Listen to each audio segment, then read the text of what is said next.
তো ইউটিউবের ইলিয়াস একসময় নাকি বাংলাদেশে চাকুরি করতো একুশে টেলিভিশনে। তো সে আমেরিকাতে থাকে, গাড়ি চালায়, মূলত ট্যাক্সি ড্রাইভার। তো সেখান থেকে সে এই ইউটিউব করতো। তো ইউটিউব করে তার ইউটিউবের একটা আকর্ষণ ছিল যে সে ওই বিভিন্ন সুন্দরী মেয়েদেরকে টার্গেট করতো টেলিভিশনের মিডিয়াতে।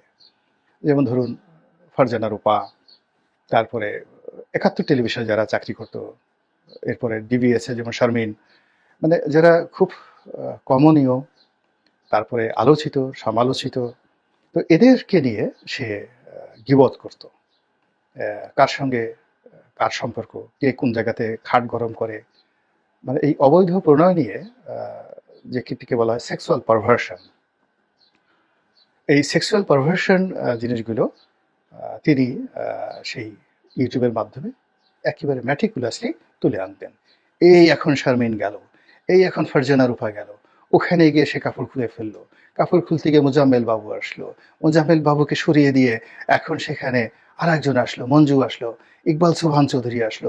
মানে এই জিনিসগুলো সে বলে বলে যেটি হলো মানুষের যে বিকৃত রুচি, সেই বিকৃত রুচি যেটা অনেকে লুকায়িত ছিল, এটাকে সে একেবারে উদ্গীরণ করে দিল। এবং মানুষের মধ্যে অশ্লীলতা, তারপরে শেষে মন্দ জিনিস শোনার উদগ্র বাসনা, অন্যকে সন্দেহ করা, এবং যে কোনো নারী, যে কোনো পুরুষ, অসম্মানিত লোককে অসম্মান করার যে ধারাবাহিকতা, এই ধারাবাহিকতার যে স্রষ্টা, ফাউন্ডিং ফাদার নয়, একেবারে ফাদার অব দ্য নেশন, সেটা হলো ইউটিউবার ইলিয়াস। ফলে এই ইলিয়াস কেন্দ্রিক যে একটা যাকে বলা হয় নতুন সোসাইটি গড়ে উঠলো, বিবর্তন উঠলো, এটা বাংলাদেশে যাকে বলা হয় বিনোদনের জগতে ফ্রেঞ্চ রেভলিউশনের মতো। তো এখন সেই ফ্রেঞ্চ রেভলিউশনের উদ্যোক্তা ইলিয়াস, এবং তার বাংলাদেশে প্রচুর ভক্ত, এবং সে আসার কারণে এই তার যে গালাগালি এবং তার যে ধরন এবং প্রকৃতি, এটা ডাউন হয়ে গেল না, এটা ঊর্ধ্বে উঠে গেল। এবং আগে যারা মানে বিনোদন দিতেন, মাহফুজ সাহেব, তারপরে হিরো আলম, তারপর শেষে আপনার সেফায়েতুল্লাহ, তারা অবদমিত হয়ে গেলেন। এরা মানে যাকে বলা হয় ব্যাকডেটেড হয়ে গেলেন, সাবেক বিগত যৌবনা হয়ে গেলেন। এবং তার ইলিয়াসের যৌবন টকবগিয়ে যখন ফুটতে থাকলো, ঠিক সেই সময়টাতেই এই আন্দোলনটা 2023 সালে দাঁড়া বাড়তে থাকলো। এবং ইলিয়াস যখন এই বিনোদন জগতের ওই যে তার যে সেক্সুয়াল পারভার্সন, ঠিক সেই সময় পিনাকির আবির্ভাব হলো। তো পিনাকি প্রথমে আমাদের মতো ফিচার করতো, বা ফাহামের মতো সে যাকে বলে ভিডিও বানাতো, কিন্তু ওগুলো খেত না কেউ। তো দেখা গেল খুব অল্প সময়ের মধ্যে সে যখন ইলিয়াসকে অনুসরণ করা শুরু করলো, এবং উইথ হিজ এডুকেশন, ইলিয়াসের হয়তো লেখাপড়া আমি জানি না সে কোথায় পড়েছে, বা তার লেখাপড়ার মান কি, বা সে কোন পরিবার থেকে আসছে আমি কিছুই জানি না, বাট পিনাকির একটা ইতিহাস আছে। তো তার সাথে এডুকেশন আছে, শিক্ষা আছে, দীক্ষা আছে। তো যখন পিনাকি তার সেই কর্মকাণ্ডের মধ্যে ইলিয়াসকে আনলো, তার কর্মকাণ্ডের মধ্যে হিরো আলমকে আনলো, তার কর্মকাণ্ডের মধ্যে যাকে বলা হয় সেফায়েতুল্লাহ সেফুকে আনলো, এবং সে গানও গেয়েছে, গান গেয়েছে। তাহলে হিরো আলম এবং মাহফুজ সাহেবের মতো সে ওই কিছু কিছু ক্ষেত্রে তার গান আনলো, কবিতা আনলো। তো সব মিলিয়ে সে এরকম একটা কন্টেন্ট সে তৈরি করলো, যেখানে সবাই একের ওয়ান ইন এ মিলিয়ন, মানে একের মধ্যে সে 10 লাখ সে জিনিস পেয়ে গেল। এখানে সে গোলাম মোল্লা রনির বক্তব্য কেউ খুঁজতে গেলে পিনাকির মধ্যে পাবে, আলবার্ট আইনস্টাইনের সূত্র পাবে, তারপরে শেষে সে ইবনে সিনার মতো ডাক্তারকে সে খুঁজে পাবে, ডাক্তারি বিদ্যা পাবে, এখানে সে যৌন বিদ্যা পাবে, এখানে সে অর্শ এবং ভগন্দর এটা কিভাবে অপারেশন করে, এবং কিভাবে মলদ্বারের মধ্যে আঙ্গুল ঢুকিয়ে মলদ্বারে ঘা হলো কিনা এটা কিভাবে সে টেস্ট করবে, এই জিনিসগুলো মানুষ খুঁজে ফেলে। এর কারণ হলো আমাদের যে দেশের মানুষের স্বভাব, সবাই মলদ্বারের মধ্যে কঞ্চি ঢুকাতে চায়, কেউ বাঁশ ঢুকাতে চায়, এবং বাঁশ শুধু জানা তো নয়, কঞ্চওয়ালা বাঁশ, যেটাকে আমাদের বরিশালের ভাষায় বলে আক্কেওয়ালা বাঁশ।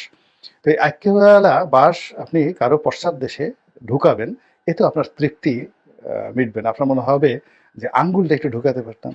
তো এই যে পশ্চাৎ দেশে আঙ্গুল ঢুকানোর যে প্রবৃত্তি, সেটাকে একেবারে বাস্তব জীবনে মডেল তৈরি করে দিলেন জনাব পিনাকি ভট্টাচার্য। ফলে বুম বুম, মার মার, কাট কাট, কিসের শাহরুখ, কিসের যাকে বলা হয় অক্ষয় কুমার, বা অন্য এই যুগেতে হলিউডের যারা সবচেয়ে নামকরা ব্লকবাস্টার সেই জনি ডেপ বলেন বা অন্যান্য যারা বলেন, সব কিছু বাদ দিয়ে বাঙালির মন এবং মননে, শুধু এই বাংলা নয়, পশ্চিমবঙ্গায় পিনাকি ভট্টাচার্য হয়ে গেলেন father of the nation of entertainment world, বিনোদন জগতের একেবারে অবিসংবাদিত জাতির পিতা, এতে কোনো সন্দেহ নেই।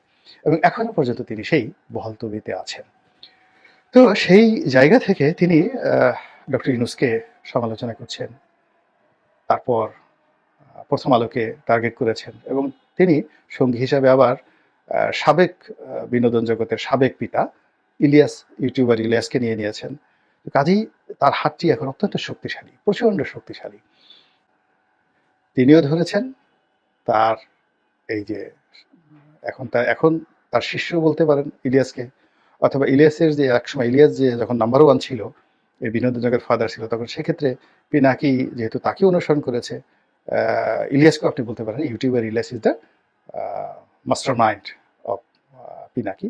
বাট ফ্যাক্ট ইজ দ্যাট তারা এখন একত্রে কাজ করছেন, জয়েন্টলি কাজ করছেন দেশ এবং জাতির কল্যাণের জন্য, এই দেশকে ভারতের শোষণমুক্ত করার জন্য, এই জাতিকে নতুন স্বাধীনতার স্বাদ দেওয়ার জন্য, এই জাতিকে মানে আত্মপরিচয় বলিয়ান হওয়ার জন্য একটা নতুন কিছু তারা করার চেষ্টা করছেন। এবং সেই করার ক্ষেত্রে তাদের মনে হচ্ছে যে এই doctor Asif Nazrul he is the main culprit, তাদের সকল কর্মকাণ্ডের বাধা, প্রধান বাধা, এবং একে যে কোনোভাবে একে অপদস্থ করতে হবে, অপমান করতে হবে, তাড়াতে হবে, এবং একে শাস্তির আওতায় আনতে হবে।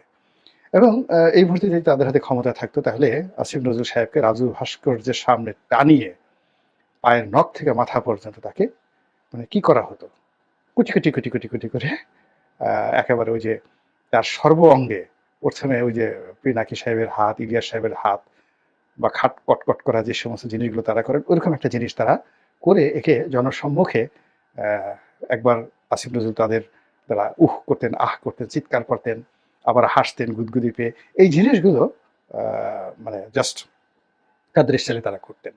তারপরে তাকে বিচার করতেন, এবং তাদের ধারণা অনুযায়ী আসিফ নজরুল সাহেব এই সময়টিতে গত 100 দিনে যে ক্ষতি করেছেন ডক্টর ইউনূসের, দেশের, জাতির, এবং সব মিলিয়ে ভারতের এজেন্ডা বাস্তবায়ন করার জন্য, প্রথম আলোর এজেন্ডা বাস্তবায়ন করার জন্য, বাংলাদেশের সব কিছু শেষ করার জন্য আসিফ নজরুল যা কিছু করছেন, এই লোকের একটা দৃষ্টান্তমূলক শাস্তি হওয়া উচিত। এইরকম ভিডিও ছেড়ে সুন্দরভাবে দিয়ে তারা তো এখন যাকে বলে আনন্দে আছেন যে দেখো কত ধানে কত চাল, এবার বুঝো যে ক্ষমতার চেয়ার বড় নাকি ইউটিউবের স্ক্রিন বড়। তুমি ওখানে বসে মন্ত্রণালয়ের উপদেষ্টা হয়ে আছো, সেটা বড় না আমি প্যারিসে বসে আমি যে কথাগুলো বলছি, বা আমি নিউ ইয়র্কে বসে আমার শিষ্যকে দ্বারা, ভাবর শিষ্যকে দ্বারা যে কথাগুলো বলাচ্ছি, সেগুলো শক্তিশালী। এগুলো এখন একটা জায়গাতে এসে পৌঁছে গেছে, এবং এরই প্রেক্ষিতে জনাব আসিফ নজরুল যথেষ্ট বিচলিত, কোনো সন্দেহ নাই। এবং আসিফ নজরুলের সঙ্গে অন্যান্য যাদেরকে জড়ানো হয়েছে তারাও বিচলিত। ডক্টর ইউনূস সাহেব বিচলিত কিনা জানি না, তবে সবাই সন্দেহ করছে যে এরা সবাই মোটামুটি জামাতের বন্ধু, শিবিরের বন্ধু, এবং জামাত শিবিরকে ক্ষমতায় রাখার জন্য, সেভ করার জন্য, বা ইসলামাইজেশনের জন্য এরা মনে করছে জামাতই বাংলাদেশের একমাত্র দল যাদের হাতে দেশ জাতি নিরাপদ। এবং এই জামাতের যে কর্মে যত বাধা, এই আসিফ নজরুল, এবং আসিফ নজরুলের সাথে জামাতের প্রথম দিকে যে দহরম মহরম সম্পর্ক ছিল, এটি যে কোনো কারণে হয়তো বাংলাদেশে জামাতের কারণে হয়েছে, বা আসিফ নজরুলের কারণে হয়েছে, বা ভারতের কারণে হয়েছে, বা প্রথম আলোর কারণে হয়েছে, অথবা পিনাকি ইলিয়াসদের কারণে হয়েছে, what ever maybe, does not matter, এটা হয়ে গেছে। এখন এই যে পরিস্থিতি, সেই পরিস্থিতিতে কি করবে ডক্টর আসিফ নজরুল?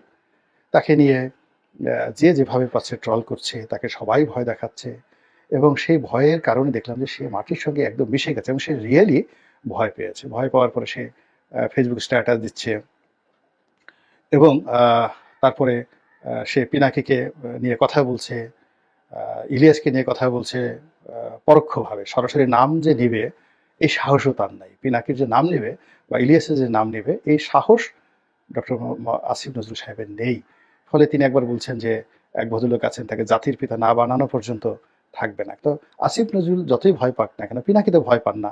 তিনি আবার বিরোধর্ফে বলছেন, আমাকে ইন্ডিকেট করে সকল কথাবার্তা বলা হচ্ছে, তিনি আবার হুমকি দিয়েছেন, এবং সেই হুমকি পেয়ে আসিফ নজরুল আবার ভয় পেয়েছেন, আবার ভয় পেয়ে বঙ্গভবনে কি করেছেন, গণভবনে কি করেছেন, 5 তারিখে, 4 তারিখে, 3 তারিখে কি করেছেন, সেই প্রমাণগুলো আবার তিনি উপস্থাপন করছেন। এবং এই প্রথম আমি আসিফ নজরুলের একটা বিষয় দেখলাম যে তিনি বলতে গেলে বন্ধুহীন। মানে এই সময়টিতে তার পক্ষে কেউ দাঁড়াচ্ছে না। তিনি একা। এবং কোনো উল্লেখযোগ্য ব্যক্তি তার পক্ষে একটা ও শব্দ করছে না, টু শব্দ করছে না। তাকে সেভ করার জন্য তার পক্ষে একটা স্ট্যাটাস দিচ্ছে না কোনো উল্লেখযোগ্য ব্যক্তি। অনেকেই নিচে নিচে বলছে, যারা হয়তো ইলিয়াসকে পছন্দ করে না, পিনাকিকে পছন্দ করে না, তারা হয়তো বলছে। কিন্তু সত্যিকার অর্থে একটা ভালো জায়গা থেকে উনি তো সমাজের যে এলিট যে সোসাইটি মেনটেন করেন, ওনার পক্ষে তো মাহফুজা নামের বক্তব্য দেওয়া উচিত, ওনার পক্ষে প্রথম আলোর বক্তব্য দেওয়া উচিত। এমনকি ওনাকে ডিফেন্ড করার জন্য যদি প্রধান উপদেষ্টা বলে যে whatever maybe that should not be, এই সমস্ত জিনিস হওয়া উচিত নয়, আমরা আসিফ নজরুল সাহেবের কাজকর্ম সম্পর্কে জানি, ওয়াকিফাল, এই জিনিসগুলো হচ্ছে না। ফলে তিনি মূলত আসলে বন্ধুহীন হয়ে পড়েছেন।